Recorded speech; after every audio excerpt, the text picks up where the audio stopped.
ಹಿಂದೂ ಯುವ ಸೇನೆ ಸಂಘಟನೆಯು ಸಂಸ್ಕೃತಿ ಸಂಘಟನೆ ಜಾಗೃತಿ ಮಾಡುವ ಕೆಲಸವನ್ನು ಮಾಡುತ್ತಿದೆ.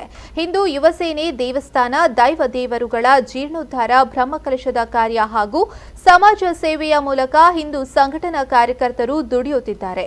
ಧಾರ್ಮಿಕ ಕೆಲಸ ಮಾಡುವ ಮೂಲಕ ಧರ್ಮ ಜಾಗೃತಿಯನ್ನು ಮೂಡಿಸುತ್ತಿದೆ ಎಂದು ಹಿಂದೂ ಯುವ ಸೇನೆ ಕೇಂದ್ರೀಯ ಮಂಡಳಿ ಮಂಗಳೂರು ಗೌರವಾಧ್ಯಕ್ಷ ಭಾಸ್ಕರ ಚಂದ್ರ ಶೆಟ್ಟಿ ಅವರು ನುಡಿದರು.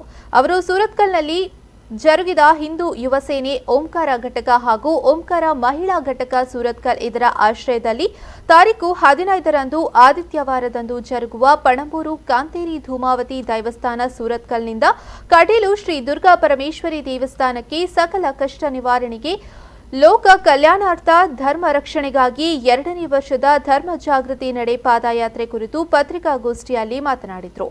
ಇನ್ನು ಆರ್ಥಿಕವಾಗಿ ಹಿಂದುಳಿದ ಜನರಿಗೆ ಸೇವೆಯನ್ನು ಮಾಡಲು ದೇಶ ಕಾಯುವ ಯೋಧರಿಗೆ ಸ್ಫೂರ್ತಿ ತುಂಬುವ ಸಲುವಾಗಿ ಭಕ್ತಿಪೂರ್ವಕವಾದ ಪಾದಯಾತ್ರೆಯನ್ನು ನಡೆಸುತ್ತಿದ್ದೇವೆ ಎಂದು ಹೇಳಿದರು. ನಾಡಿದ್ದು 15ನೇ ತಾರೀಕು ಬೆಳಿಗ್ಗೆ 5 ಗಂಟೆ ಕಾಂತೇರಿ ಧೂಮಾವತಿ ನಮ್ಮ ದೇವಸ್ಥಾನ ಇದೆ, ಅಲ್ಲಿಂದ ಪಾದಯಾತ್ರೆ ನಡೆಯಲಿಕ್ಕಿದೆ. ಕಳೆದ ವರ್ಷ ಸಂಸದರು ಉದ್ಘಾಟನೆ ಮಾಡುವ ಮುಖಾಂತರ ಕಾರ್ಯಕ್ರಮವನ್ನು ಪ್ರಾರಂಭ ಮಾಡಿದರು.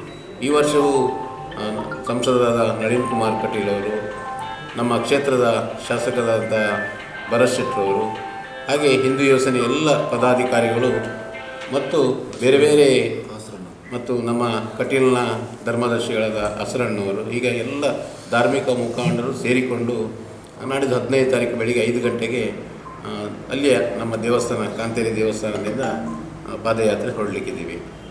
ಹಿಂದೂ ಸಮಾಜದ ಜಾಗೃತಿ ಅದರೊಟ್ಟಿಗೆ ಲೋಕ ಕಲ್ಯಾಣಾರ್ಥವಾಗಿ ಈ ಕಾರ್ಯಕ್ರಮವನ್ನು ಮಾಡ್ತೀವಿ. ಹಾಗಾಗಿ ಈ ಸಂದರ್ಭ ಹಿಂದೂ ಯುವ ಸೇನೆ ಸುರತ್ಕಲ್ ಓಂಕಾರ ಘಟಕ ಗೌರವಾಧ್ಯಕ್ಷ ಪುರುಷೋತ್ತಮ ಬಂಗೇರ, ಓಂಕಾರ ಘಟಕ ಗೌರವಾಧ್ಯಕ್ಷ ಕೈಲಾಸ್ ತಡಂಬೈಲ್, ಓಂಕಾರ ಘಟಕ ಅಧ್ಯಕ್ಷ ನಾಗೇಶ್ ಶೆಟ್ಟಿ, ಸಂಚಾಲಕ ವಸಂತ್ ಆಚಾರ್ಯ, ಪ್ರಧಾನ ಕಾರ್ಯದರ್ಶಿ ಪೃಥ್ವಿರಾಜ್ ಶೆಟ್ಟಿ, ಕೋಶಾಧಿಕಾರಿ ಪ್ರವೀಣ್ ಡಿ ಕುಮಾರ್ ಮೊದಲಾದವರು ಉಪಸ್ಥಿತರಿದ್ದರು.